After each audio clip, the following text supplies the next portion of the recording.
Shalom, shalom. Puji nama Tuhan. Puji nama Tuhan. Kembali bersama saya Pendeta Fernando Sinaga. Hari ini hari yang penuh sukacita tentunya. Apapun yang kita alami, kita belajar berkata sukacita dari surga. Baik, kembali saya mengajak Bapak Ibu untuk kembali berdoa untuk firman Tuhan hari ini. Mari kita berdoa. Dalam nama Tuhan Yesus, kami ada di sini untuk memuliakan Tuhan. Kami belajar berkata apapun yang kami alami, kami berkata Tuhan Yesus baik.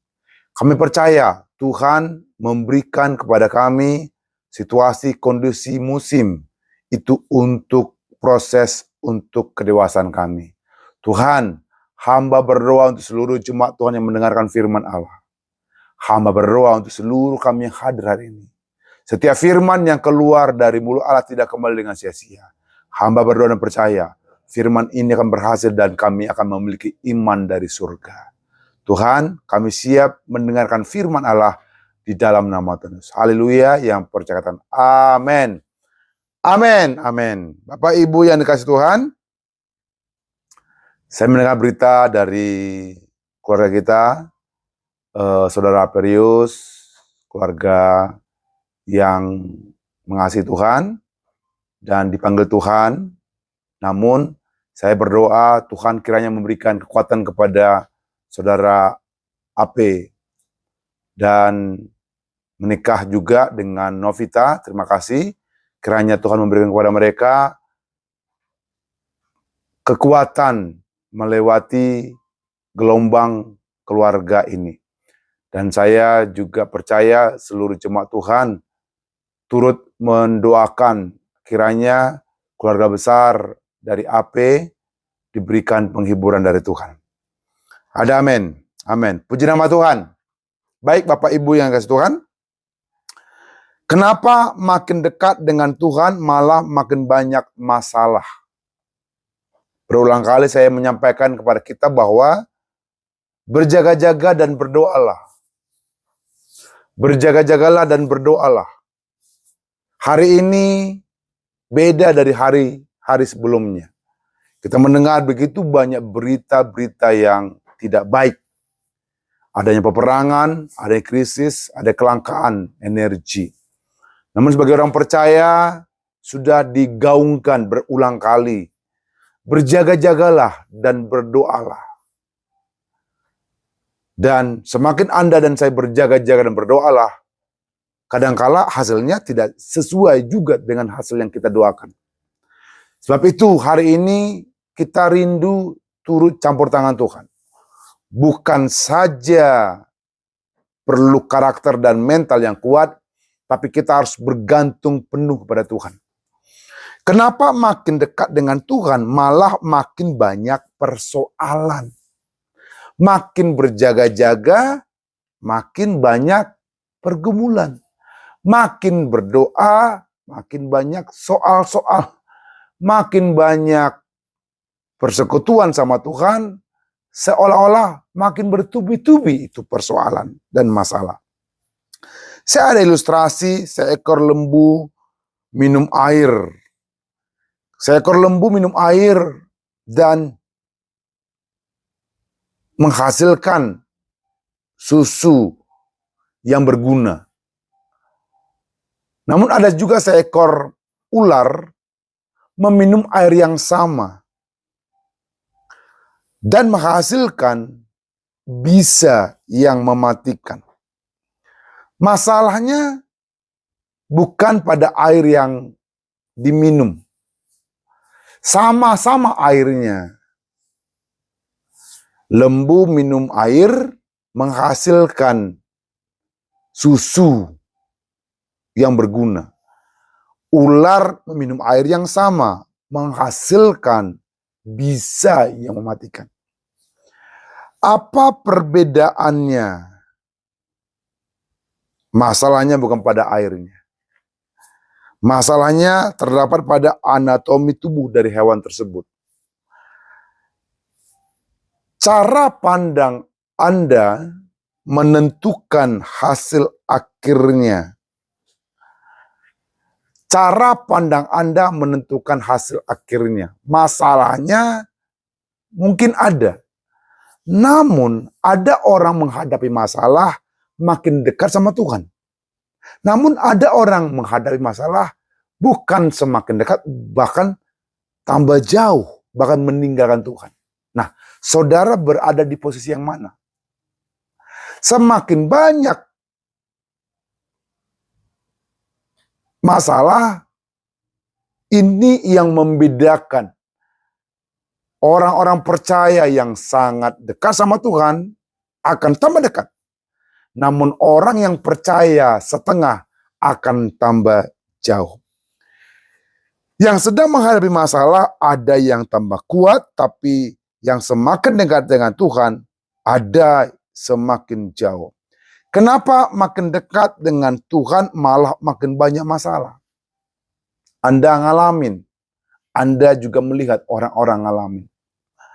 Yang pertama, kenapa makin dekat dengan Tuhan makin banyak masalah? Yang pertama, karena iblis tidak suka Anda makin dekat dengan Tuhan.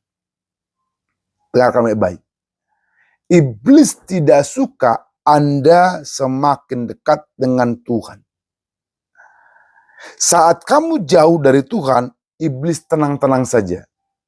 Tapi saat kamu mulai serius dengan Tuhan, iblis mulai panik.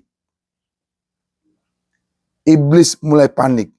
Masalah yang datang bertubi-tubi adalah tanda bahwa iblis takut kehilangan cengkramannya atas hidupmu. Kamu sedang menjadi ancaman bagi kerajaan kegelapan. Kenapa makin dekat dengan Tuhan malah makin banyak masalah? Yang kedua, Tuhan melatihmu untuk tugas yang lebih besar. Tuhan tidak akan mempercayakan tugas besar kepada orang yang belum dilatih. Masalah yang kamu hadapi sekarang adalah latihan untuk tugas yang lebih besar di masa depan.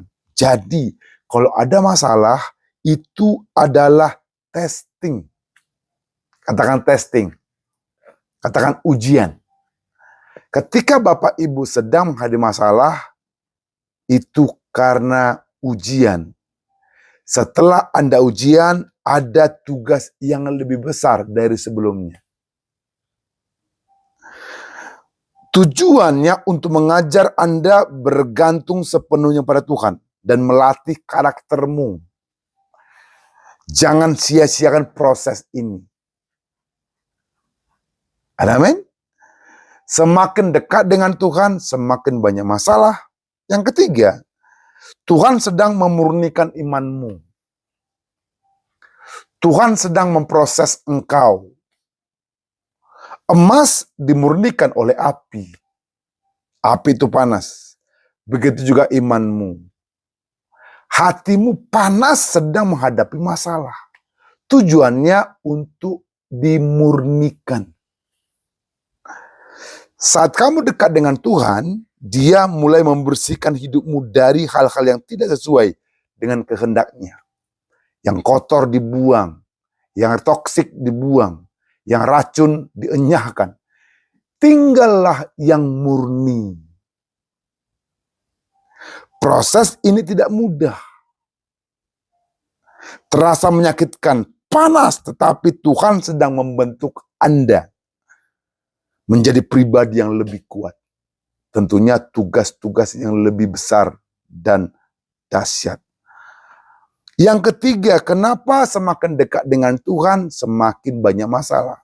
Yang keempat, kamu mulai melihat dimensi rohani yang sebenarnya, mulai masuk ke alam roh, dimensi yang lain, dimensi alam roh. Saat kamu jauh dari Tuhan, kamu tidak menyadari peperangan rohani yang terjadi. Tapi saat kamu makin dekat dengan Tuhan, matamu terbuka. Sensor spiritmu mulai aktif dan sensitif. Masalah yang Anda hadapi adalah bukti bahwa kamu sudah berada dalam dimensi rohani. Di medan pertempuran Anda perlu roh yang menyala-nyala. Ini bukan pertanda buruk, tapi ini pertanda kamu sedang berjuang di pihak yang benar, di jalan yang benar.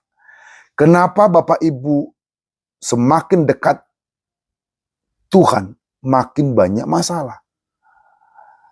Yang kelima, Tuhan ingin kamu bergantung sepenuhnya kepada Tuhan. Saat hidupmu lancar-lancar saja, kamu mungkin merasa bisa mengandalkan kekuatanmu. Tapi saat masalah bertubi-tubi, kamu sadar bahwa kamu tidak bisa mengandalkan dirimu sendiri. Anda perlu Tuhan. Mari kita buka Yohanes 16:33. Yohanes 16:33 saya baca untuk Anda. Semuanya itu kukatakan kepadamu, supaya kamu beroleh damai sejahtera dalam aku. Dalam dunia kamu menderita penganiayaan, tapi kuatkanlah hatimu, aku telah mengalahkan dunia. Kenapa makin dekat dengan Tuhan makin banyak masalah? Ada 5. Yang pertama, iblis tidak suka Anda makin dekat dengan Tuhan. Yang kedua, Tuhan melatihmu untuk tugas yang lebih besar. Yang ketiga, Tuhan sedang memurnikan imanmu. Yang keempat, kamu mulai melihat secara roh. Yang kelima, Tuhan ingin kamu bergantung sepenuhnya kepadanya. Mulai hari ini saya mengajak seluruh jemaat Tuhan. Mari, jangan takut dekat dengan Tuhan. Mari, jangan takut berjaga-jaga dengan Tuhan. Sekalipun ada banyak masalah. Tujuannya agar Bapak, Ibu, dan saya bergantung sepenuhnya kepada Tuhan. Dengarkan ini, dengarkan ini, dengarkan ini. Orang yang bergantung penuh dengan Tuhanlah yang selamat. Amin.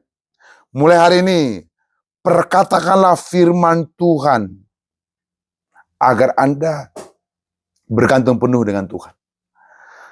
Perkatakan kebenaran untuk keberhasilan saudara. Kita buka Yosua 1 ayat 8. Yosua 1 ayat 8, demikian firman Tuhan. Janganlah engkau lupa memperkatakan kitab Taurat ini, tetapi renungkanlah itu siang dan malam, supaya engkau bertindak hati-hati sesuai dengan segala yang tertulis di dalamnya. Sebab dengan demikian perjalananmu akan berhasil dan engkau akan beruntung. Tujuan akhirnya berhasil ke surga. Tujuan akhirnya beruntung mencapai keberhasilan. Saya baca perlahan Yosua 1:8. Perlahan Anda dan saya mengerti. Janganlah engkau lupa. Ini adalah aktif tindakan. Memperkatakan kitab Taurat ini artinya kita harus senantiasa mengucapkan firman Tuhan dalam kehidupan sehari-hari. Renungkanlah itu siang dan malam. Artinya, kita harus mendalami. Kita harus memahami firman Tuhan secara terus-menerus. Siang dan malam, malam dan siang. Supaya engkau bertindak hati-hati sesuai dengan segala yang tertulis di dalamnya. Artinya, firman yang kita ucapkan dan renungkan akan mempengaruhi tindakan Anda. Dan kuasa firman itu akan mengubah masa depan Anda. Firman Allah berkuasa mengubah gelap menjadi terang. Firman Allah mengubah kegagalan menjadi keberhasilan. Firman Allah mengubah kemiskinan menjadi keberhasilan. Firman Allah mengubah sakit penyakit menjadi kesembuhan. Firman Allah mengubah ketidakharmonisan menjadi keharmonisan. Ada amin? Kita berikan tepuk tangan bagi Tuhan Yesus. Haleluya. Hasilnya adalah perjalananmu akan berhasil dan engkau akan beruntung. Saya sangat yakin dan percaya semua jemaat di tempat ini pasti punya kerinduan berhasil. Semua kita yang hadir hari ini pasti punya kerinduan beruntung. Nah, inilah kuncinya. Dan Tuhan berkata, kamu telah diberikan kunci kerajaan Allah. Ini kuncinya. Ini kuncinya. Supaya kamu bertindak hati-hati. Kita mulai memperkatakan firman Allah. Kita mulai mendeklarasikan. Kita mulai memproklamirkan janji-janji Tuhan dalam hidupmu, dalam hidupku, dalam kehidupan keluarga kita. Hari ini, kuasa itu ada di lidah saudara. Hari ini, perkataan itu ada di mulut kita. Bagaimana cara mempraktekkan perintah firman? Hari ini saya mengajak seluruh Bapak Ibu, Panatua, Sintua, majelis kalau ada. Guru-guru sekolah minggu, pemuda-pemudi, remaja-remaja, anak-anak sekolah minggu, dengarkan ini. Hidupmu dipengaruhi oleh perkataan firman. Hidupmu dipengaruhi oleh perintah firman. Dan perintah itu ada di lidah saudara. Perintah itu ada di perkataan saudara. Berfirmanlah. Berkata-katalah. Perintahkan sesuatu dalam hidupmu. Bagaimana cara mempraktekkan kuasa perintah? Bagaimana mempraktekkan deklarasi itu? Bagaimana kita belajar terus-menerus memproklamirkan kehidupan dengan kata-kata yang berkuasa. Yang pertama, hindari perkataan negatif. Hari ini stop berkata negatif. Stop berkata tentang orang lain. Stop berkata hal-hal yang buruk. Stop berkata hal-hal yang najis. Stop berkata hal-hal kegelapan.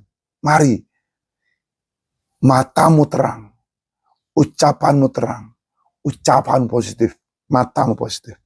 Berarti stop bersungut-sungut, stop komplain, stop mengeluh.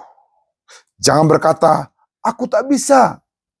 Jangan berkata, aku gagal. Stop berkata, aku tidak akan beruntung. Karena itu contoh kata-kata negatif. Katakan sebelah kanan, jangan negatif. Katakan sebelah kiri, positif ya. Ada amin? Kita berikan tepuk tangan bagi Tuhan Yesus. Saya merasakan kuasa Allah ketika Anda mengucapkan perintah firman. Mulai hari ini, stop mengutuki dirimu. Stop membatasi dirimu. Jangan berkata, Pak Pendeta, aku dari daerah, tak punya pengetahuan. Stop, itu namanya mengutuk diri sendiri. Anda berasal dari surga. Karena Anda dari roh. Anda di atas dari rata-rata. You are special. Ada amin? Yang kedua, bagaimana cara mempraktikkan kuasa perintah? Yang kedua, memperkatakan firman Tuhan setiap hari. Perbanyak perbendaharaan firman. Perbanyak perbendaharaan positif dalam hati, dalam pikiran. Sehingga firman Tuhan senantiasa ada dalam mulut kita. Katakan puji Tuhan. Katakan haleluya. Itu ucapan firman. Bapak Ibu yang dikasih Tuhan, saya ada contoh. Saat bangun tidur, berkatalah, ini hari yang dijadikan Tuhan. Hari ini, hari yang telah dijadikan Tuhan. Itu ucapan positif. Itu ucapan firman. Kalau menghadapi tantangan, berkatalah, segala perkara dapat aku tanggung dalam Dia yang memberikan kekuatan kepadaku. Ada amin? Saat Anda khawatir, berkatalah, Tuhan adalah gembalaku. Takkan kekurangan akan aku. Anda gali, bila perlu kalau baca Alkitab, kasih stabilo, kasih pewarna, kasih garis. Sehingga semua kita mendapatkan highlight, mendapatkan eye-catching, mendapatkan warna-warna, sehingga Anda bisa mengerti, mengenal, bahkan mengingat firman yang Anda baca. Yang ketiga, bagaimana caranya mempraktikkan kuasa perintah. Yang ketiga, mulai hari ini, mengajarkan keluarga kita untuk memperkatakan firman. Mengajarkan, bahkan membudayakan anak-anak kita, mulai dari istri, sepakat berkata firman. Stop gosip, stop negatif, stop yang buruk yang ada di rumah saudara. Mulai izinkan udara ya. Mulai izinkan atmosfer kebenaran. Mulai izinkan atmosfer kemenangan. Atmosfer sukacita. Ajarkan anak-anakmu untuk berkata positif. Ajarkan anak-anakmu berkata firman. Dukung pasanganmu berkata yang membangun. Sebagai pemimpin, mari ucapkanlah berkat kepada karyawan saudara. Ucapkanlah berkat atas bawahan saudara. Ada amin?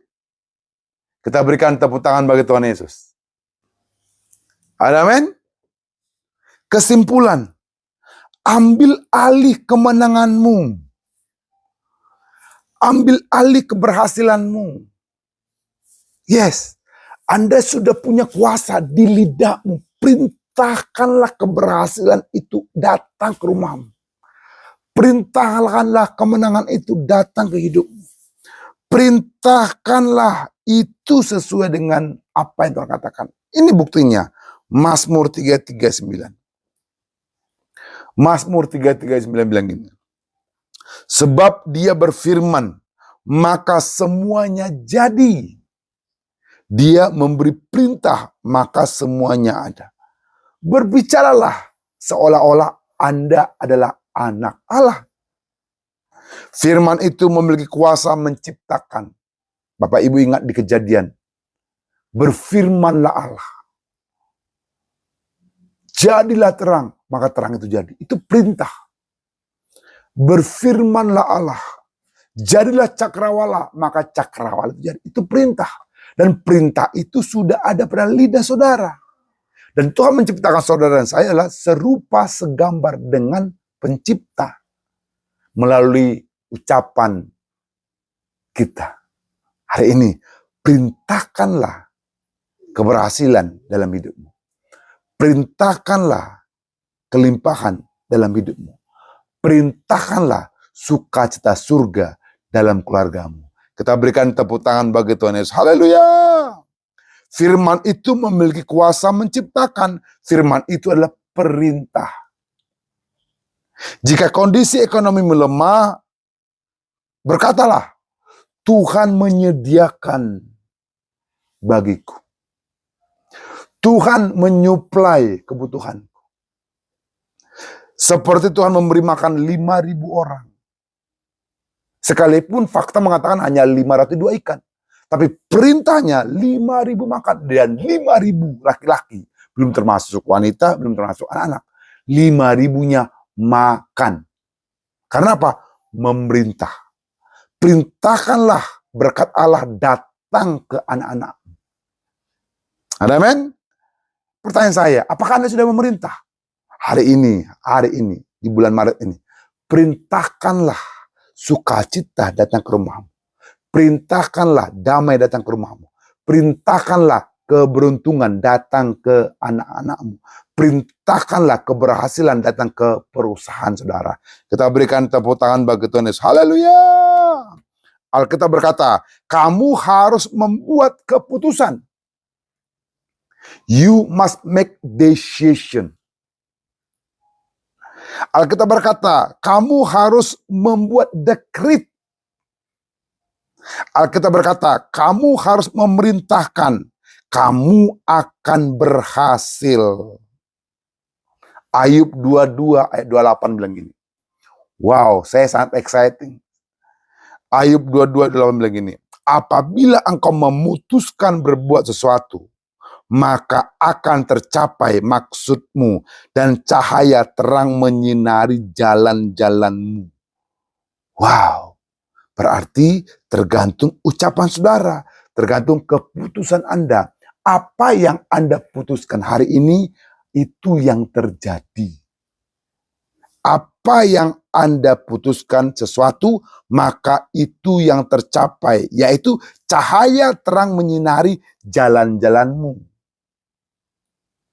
Banyak yang tidak memutuskan sehingga mereka berputar-putar di padang gurun. Hari ini, putuskanlah sukacita itu datang. Putuskanlah kehidupanmu berhasil. Matius 17 ayat 20. Ia berkata kepada mereka, Matius 17 ayat 20. Ia berkata kepada mereka, karena kamu kurang percaya, sebab aku berkata kepadamu, sesungguhnya sekiranya kamu mempunyai iman sebesar biji sawi saja, kamu dapat berkata kepada gunung ini, pindah dari tempat ini ke sana, maka gunung ini akan berpindah dan tak akan ada yang mustahil bagimu. Orang tidak memutuskan, karena apa? Dia tidak percaya. Ada kejadian peperangan yang dipimpin oleh Yosua, Yosua 10:13. Allah memerintahkan kepada matahari dan bulan untuk stop sepanjang hari. Yosua 10:13. Maka berhentilah matahari dan bulan pun tidak bergerak. Berdoalah seolah-olah Anda memerintah. Saya mau dan saya punya kerinduan. Doa saudara bukan doa mengemis lagi. Doa saudara bukan doa meminta-minta lagi. Tapi doa saudara adalah doa yang memerintah. Kenapa saya katakan seperti ini? Kan Alkitab yang mengajarkan, berdoalah oleh kuasa darah Yesus. Di dalam nama Tuhan Yesus. Oleh kuasa darah Yesus, aku perintahkan kesembuhan. Karena ini perintah. Tidak lagi doa seolah-olah Anda mengemis. Tolong Tuhan, usir setan. Tidak. Anda diberikan kuasa untuk memerintah. Demi nama Tuhan Yesus, saya perintahkan kuasa gelap keluar. Itu perintah. Dan Tuhan mau Anda memutuskan itu. Dan Tuhan juga mengajarkan kita, taklukkanlah bumi demi nama Kristus. Taklukkanlah kuasa gelap demi nama Kristus. Berarti Anda sudah punya otoritas untuk memerintah. Amin. Pergi, ambillah kemenangan. Raihlah sukacitamu. Raihlah keberuntunganmu. Raihlah kedamaianmu. Kita berikan tepuk tangan bagi Tuhan Yesus. Amin. Hari ini, putuskanlah warisan Tuhan ada dalam hidupmu. Perintahkanlah warisan Tuhan ada pada anak-anakmu. Perintahkanlah keberhasilan dalam hidupmu. Perintahkanlah kesehatan Anda yang punya. Amin. Amin. Kita berikan tepuk tangan bagi Tuhan Yesus. Stop berhenti berseru. Stop berhenti berdoa. Berdoalah dan memerintahlah. Berdoalah dan memerintahlah. Maka engkau akan mendapatkan berkat yang luar biasa. Kita berikan tepuk tangan bagi Tuhan Yesus. Haleluya. Amin. Mari angkat kedua tanganmu. Saya rindu berdoa untuk saudara. Bapa di surga, lihat tangan yang terangkat di surga. Hari ini kami bukan hanya mengemis. Mungkin selama ini kami berdoa seperti mengemis. Tapi aku berdoa. Engkau sudah mengajar kami untuk berdoa dan memerintah. Untuk memperkatakan deklarasi, dekrit. Memperkatakan perintah itu. Hari ini kami perintahkan kesehatan ada pada keluarga kami. Hari ini kami perintahkan keberhasilan ada pada anak-anak kami. Hari ini kami perintahkan damai sejahtera bagi keluarga besar kami. Hari ini kami perintahkan nama kami harum dalam nama Tuhan Yesus. Hari ini kami perintahkan segala kuasa rugi keluar dari usaha kami. Hari ini kami perintahkan berkat Allah dari barat, timur, utara, selatan datang berbondong-bondong kepada keluarga kami. Kami perintahkan di dalam nama Tuhan Yesus. Haleluya. Kita berikan tepuk tangan itu. Haleluya. Yang perkataan amin. Amin. Ada amin saudaraku? Demikian firman Tuhan hari ini singkat. Dan saya berdoa Bapak Ibu mulai berdoa dengan memerintah. Mulai berkata-kata dengan memerintah. Mulai memutuskan sesuai dengan firman Allah. Ada amin? Tuhan Yesus berkati. Shalom.